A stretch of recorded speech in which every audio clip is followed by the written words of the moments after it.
नूर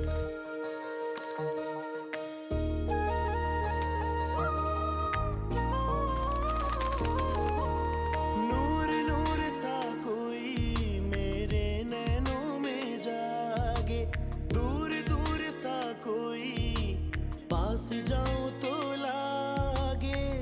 इतनी सी कहानी है, बस ये जिंदगानी है। थोड़ा है वो अपना सा, थोड़ा बेगाना सा, रिश्ता अनजाना सा। I don't know, मुझे नहीं पता। मैंने इस बारे में किसी से बात नहीं की। पहली बार तुमने मेरा एतमाद नहीं तोड़ा। कि जिस घर में शादी के बाद 2 महीने तक बच्चे की आमद का सिलसिला ना हो, उस घर में मियाँ बीवी का बसना बहुत मुश्किल होता है। और रहमत भाई और मुमानी जान पूरी जिंदगी आप पे इल्जाम लगाते रहेंगे, आपकी बेइज्जती करते रहेंगे। 2-4 दिन आप मैके रह के आएंगी ना, तो रहमत की अकल ठिकाने आ जाएगी। ये रिश्ता अनजाना सा। वो सच भी सबके सामने आ जाए जो इल्ज़ाम आपकी अम्मी जान ने मुझ पे लगाया। मेरी माँ ने तुम पे कोई इल्जाम नहीं लगाया। उन्होंने वही कहा जो तुम्हारी माँ ने उन्हें बताया। ऐसा हो ही नहीं सकता। जो बात है ही नहीं, मेरी मम्मा ऐसा कह ही नहीं सकती। बेहतर यही होगा कि जाके अपनी मामा से पूछो।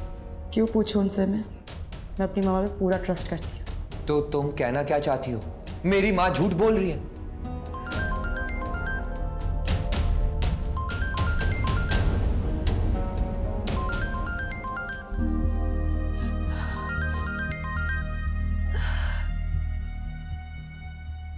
हाँ सर। लिसन वफ़ा, मेरी बात सुनो, बहुत ज़रूरी बात है। प्लीज़ सुकून और तसल्ली से सुनना और उसके बाद ही कोई फ़ैसला करना। वफ़ा, मैं तुम्हें सिर्फ ये बताना चाह रहा हूँ कि ये सब अम्मी नहीं है।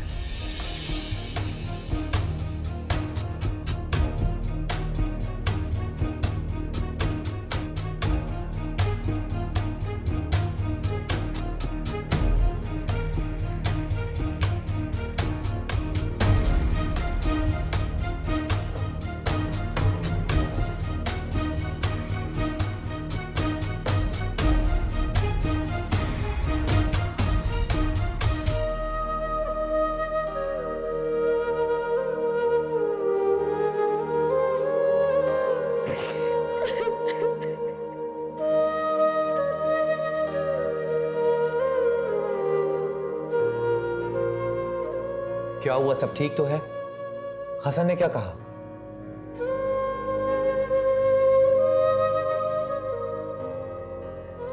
बोलो वफा, क्या बात है?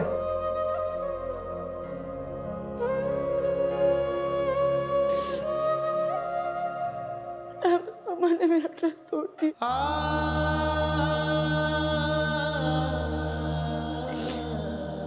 मैं उनसे ये एक्सपेक्ट नहीं कर सकती। Won't believe मुझे आपसे दूर करने के लिए वो ये सब करेंगे, मैं कभी सोच भी नहीं सकी। ऐसा क्या कर दिया उन्होंने?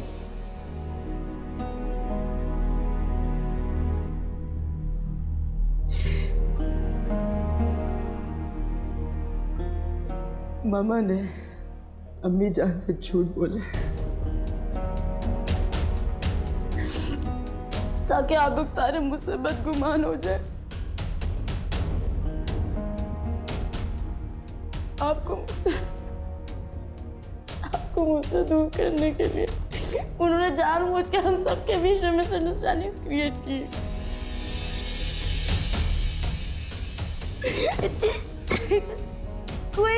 कोई माँ इतनी सेल्फिश कैसे हो सकती है कि वो अपनी खुशी के लिए अपनी औलाद की जिंदगी खराब कर सकती है। सब ठीक हो जाएगा। I'm sorry.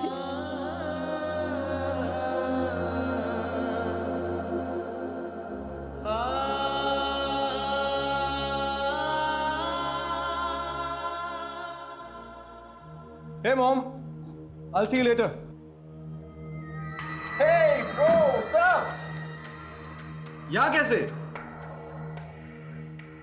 खबरदार जो तूने अपने गंदे मुंह से मुझे अपना भाई कहा। क्या हो गया तुम्हें? छोड़ो मुझे। I said leave me. Mom बुला जिसको बुलाना है, नहीं डरता मैं किसी से। चोर तेरे दिल में, झूठ बोल के तूने फड्डे फसाद किए, उसका घर तोड़ने की कोशिश की। छोड़ो मुझे। मॉम देखो उसको यार। अरे अरे ये क्या हो रहा है? संभाले अपने बेटे को और बोले इसे कि आइंदा ये मेरी बहन के घर के आसपास भी नजर आया, वरना छोड़ूंगा नहीं मैं इसको। तुम्हारी हिम्मत कैसे हुई मेरे घर आके मेरे ही बच्चे पे हाथ उठाने की? कहां की बदमाशी है ये? आंटी आप बीच में ना ही बोले तो बेहतर होगा। इस पूरे किस्से में आपने बंटी का बराबर का साथ दिया। मेरी बहन की शादी को अभी चंद ही माह हुए और अभी से उनके बीच में दरारें पड़ना शुरू हो गई। मुझे इस बात की अच्छी तरह खबर है कि वो दरारें क्यों पड़ी और कौन इसमें मुलव्विस है। आंटी अपने बेटे को समझाएं कि वो मेरी बहन से दूर रहे, और अगर अब इसका साया उस घर पे पड़ा तो मैं इसकी जान ले लूंगा। तुम चुप करो तुम। और तुम ये बजाय इसके कि हमारे घर आके यहां दादागिरी दिखाओ, अपनी मां से जाके ये सवाल पूछो। वफा और रहमत की शादी तुम्हारी मां तोड़वाना चाहती है, वो नहीं चाहती कि इनका घर बसे। हमें तो धमका भुसला के तुम पीछे कर लोगे, उसको कैसे रोकोगे? रहमत उसकी अना का मसला है, वो पहले दिन से उसको पसंद नहीं करती और ना ही उसकी फैमिली को। मेरे बेटे का तो तुम गिरेबान पकड़ लोगे, उसको तो रोक लोगे, अगर अपनी माँ को कैसे समझाओगे? उसको कैसे रोकोगे? उसने तो जो करना है वो करके रहेगी।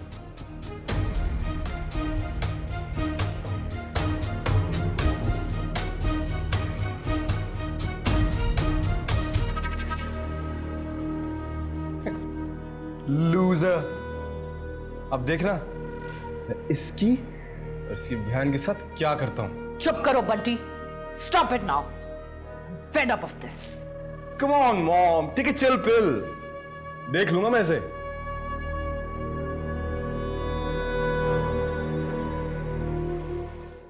ये भी भला कोई मानने वाली बात हुई? अरे कोई भी माँ अपनी बेटी पे इतना बड़ा इल्जाम लगा सकती है? नहीं भाई नहीं, मैं नहीं मान सकती। उसका भाई झूठ बोल रहा है, उनका सारा खानदान झूठा है, उसका भाई भी झूठा है। अरे हमने उसका झूठ क्या पकड़ लिया, बस उल्टे सीधे बहाने बनाकर वफा को बचा रहे हैं। वफा की कोई बात पर भी एतबार नहीं करना। उसको इस किए की सजा जरूर मिलनी चाहिए। आज उसकी वजह से अम्मा अस्पताल पहुंच गई, ना जाने इस घर में और क्या तबाहियां लाएगी वो लड़की। भेज दो भाई, भेज दो उसे। वो आजाद रहना चाहती है ना, उसे कर दो आजाद। मम्मी ये क्या बोल रही हैं आप? तुम चुप करो, बड़ों के बीच में छोटे नहीं बोला करते। मैं इसकी माँ हूं, इसका अच्छा बुरा समझ सकती हूँ।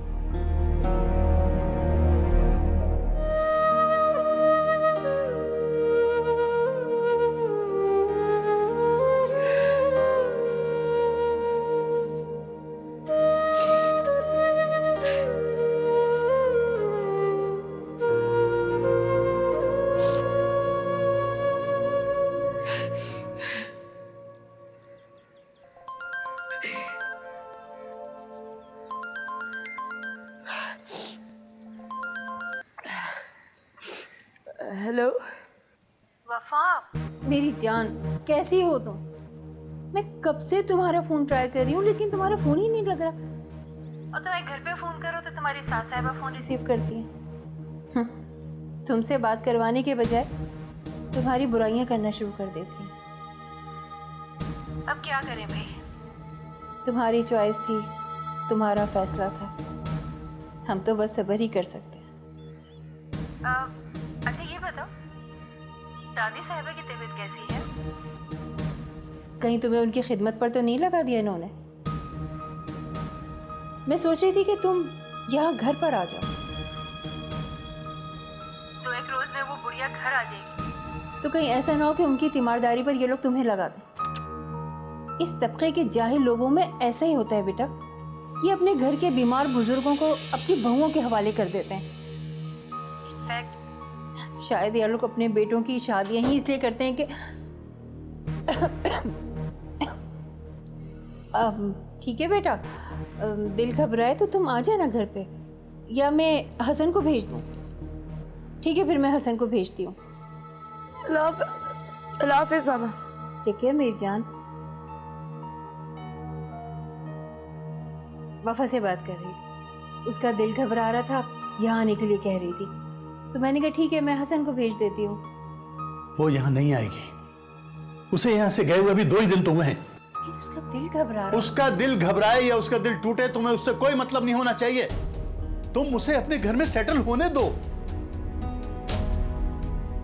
सायरा की तरह उसे टेलीफोन पर उल्टी सीधी पट्टियां पढ़ाकर अपने ससुराल से बदजम करने की कोशिश मत करो तुम। खुदा के लिए मेरी बेटी को जीने दो, बसने दो उसे। ये मेरी इल्तिजा है तुमसे, समझे तुम? नतीजे पर तो वो पहुंच ही चुकी है और फैसला भी हो जाएगा। मैं तुम्हारा इंतजार कर रही हूँ वफा। प्लीज कम बैक बेटा, प्लीज कम बैक।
वफा चले।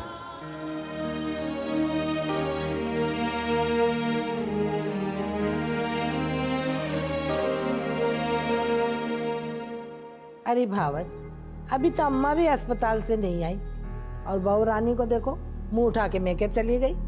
कितनी जिद्दी होती है ये पढ़ी लिखी लड़कियां, जो ठान ली वो करके रहना है।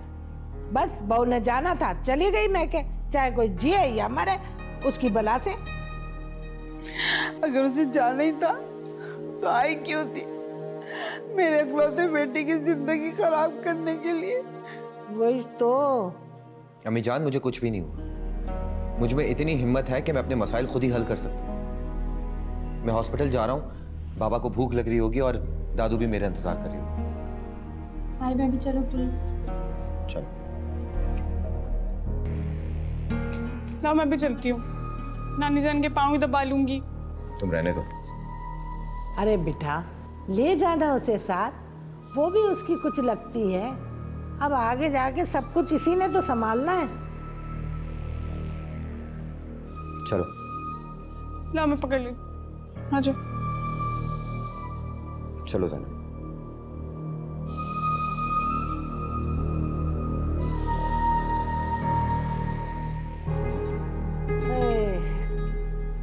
अरे क्या हो गया भावज, दिल को लगा के बैठ गई है तुम। तेरी कैसी किस्मत। अरे बस कर ना, कितना समझाती थी कि आई बात समझ में तो कहती थी हाँ आ गई। अगर समझ आ जाती तो आज यूं टसवे ना बाती। फिक्र न कर, मेरी बेटी है ना, वो संभाल लेगी सब कुछ। हाँ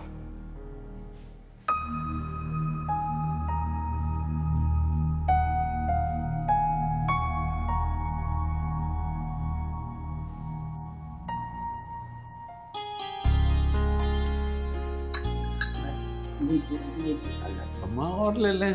बस बेटा, बहुत बहू आ गई ना। उसका करम है।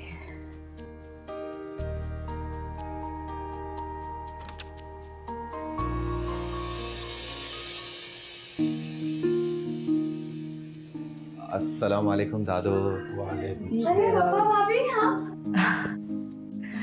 सर दादू, आपकी दवाई का टाइम हो गया, मैं उस नर्स को बुलवा कर आती हूँ। नहीं, उस करक चेहरे वाली नर्स को ना बुलाना। मुझे उसके हाथ से दवाई नहीं पीनी। मुझे तो अपनी इस प्यारी सी बहू के प्यारे प्यारे हाथों से दवा पीनी है। दादू, अगर आप अपनी बहू के नाज उठाने से फ्री हो गई हैं तो हमारी तरफ भी नजर करते हैं। हम स्पेशली आपके लिए खाना लेकर आए। अरे भाई, खाना तो मैं खा चुकी हूँ, लेकिन अपनी ये प्यारी बहू को इतने दिनों बाद देखने के बाद मेरी तो भूख जाग उठी है। मैं तो ज़रूर खाना खाऊंगी। बेटा तुम लाए तो मैं खाऊंगी। दादू, वैसे आपकी तबीयत सुन के मुझसे रहा नहीं गया, इसलिए फ़ौरन हसन के साथ आ गई थी। आई होप आपने माइंड नहीं किया। अरे ये क्यों माइंड करेगा भला? बहू, तुम्हें मेरी और अम्मा की पूरी हिमायत हासिल, जो जी में आए करो। और अगर ये कुछ कहे ना तो फौरन मुझे बताओ या अम्मा को बताओ। अब बेटा, हमें हमेशा के लिए छोड़ के जाने की बात कभी ना करना। अच्छा, मैं कान पकड़ के आपसे सॉरी कहती हूँ। आप सॉरी, मैं कभी नहीं ऐसा करूँगी। बस जीती रहो बेटा, जीती रहो।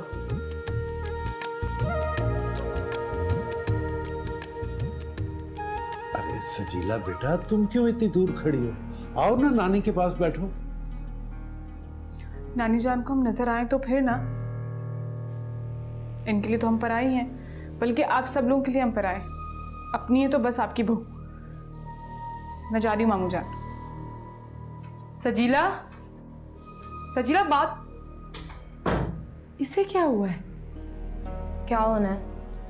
बना बनाया प्लान जो खराब हो गया इसका, इसलिए बैकी बैकी बातें कर रही है। छोड़े, हम ध्यान मत दें इस पे। मैं देख के आता हूँ बेटा। अम्मा, मैं देख कर आता हूँ क्या हुआ है इसे। हाँ, आ रहा हूँ अम्मा। चलो दादू, आपकी दवाई का टाइम हो गया। नहीं बेटा, थोड़ी देर बाद। दादू, मैं कुछ नहीं सुनूंगी। दवाइयाँ टाइम पे खानी चाहिए। मैं आपकी दवाई लेकर आती हूँ, बैठे। अरे बेटा, इस सजीला को क्या हो गया है? क्या कह रहे हैं आप? वफा अम्मा के पास है, अस्पताल में? ऐसे कैसे हो सकता है? अरे भाई, क्यों नहीं हो सकता? वो बहू है इस घर की, वो वहीं पर है जहां उसे होना चाहिए। सच पूछो तो मेरा सर फख्र से बुलंद हो गया जब मैंने देखा कि बहू अपने भाई के साथ अम्मा को देखने आई है, और अम्मा भी उसको देखते ही यूं भली चंगी हो गई जैसे कभी कुछ हुआ ही नहीं था उन्हें। मेरा तो ख्याल है अम्मा ने बहू की जुदाई का गम ही दिल पर ले लिया था। वो वहां पहुंचकर क्या साबित करना चाह रही है? कि उसने जो कुछ किया हम उसे आसानी से भूल जाएं क्या? अरे भाई, भूल ही जाओ तो अच्छा है। क्या करना है पुरानी बातों को याद करके? और फिर बहू अगर दोबारा से रिश्ता जोड़ना चाहती है तो इससे अच्छी और बात क्या हो सकती है भला? लेकिन कहा ना, भूल जाओ सब कुछ। और वैसे भी बहू के भाई और बाप ने सब कुछ वाजे कर दिया है कि मियां बीवी में फूट डलवाने और लड़ाई करवाने के लिए उसकी मां ने झूठ बोला था, और यकीनन वो झूठ ही था। इसलिए कि बहू को भी हम अच्छी तरह जानते हैं और उसकी मां को भी अच्छी तरह जानते हैं। अब सलमा, तुम अगर अपनी आंखों से नफरत और बदगुमानी का चश्मा उतार कर देखो तो तुम्हें भी बहू में दुनिया भर की अच्छाइयां नजर आएंगी। अरे खुशकिस्मत हैं हम जो हमें ऐसी अच्छी सुलझी हुई बहू मिली है। और देखो, अपनी गलती को गलती मानकर उसकी तस्हीह कर लेना बड़ेपन की निशानी है, और ये बड़ापन बहू ने दिखाया, हमने नहीं। समझी? अरे या अल्लाह, शुक्र है तेरा। चाय तो पिला दो, इतनी देर से बैठा हुआ हूं।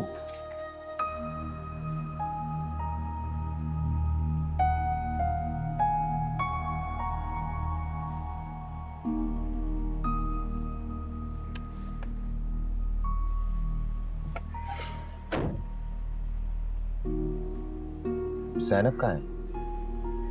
वो दादी के साथ अंदर है। आप यहाँ रुकेंगी? नहीं, मैं अपने घर जाऊंगी। कहाँ? अपने घर? मेरा मतलब है अपने माँ बाप के घर। शायद आप भूल रहे हैं कि शादी के बाद लड़की का अपना घर ससुराल ही होता है। मुझे तो याद है, लेकिन आपको बार बार याद दिलाना पड़ता है। आपका रवैया ही है जो मुझे बार बार भुला देता है कि मुझे करना क्या चाहिए। इसका मतलब है कि गलती मेरी है। जी, आप गलत हैं। आप क्यों शक करते हैं मुझ पे? और जिस रिश्ते के बीच में शक हो ना, वो रिश्ता कभी कामयाब नहीं होता।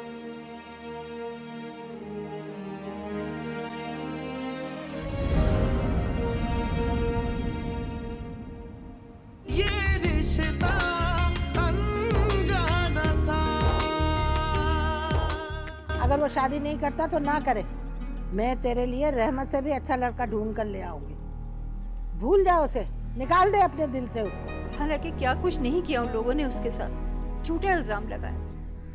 आज वफा के लिए सब कुछ वही लोग, हम कुछ नहीं। अगर वफा भाभी और भाई के दिल में एक दूसरे के लिए मोहब्बत ना होती तो उन पर हमारी किसी बात का कोई असर ना होता। ज़ैनब, इसका मतलब तुम मोहब्बत के जज्बों पे यकीन रखती हो?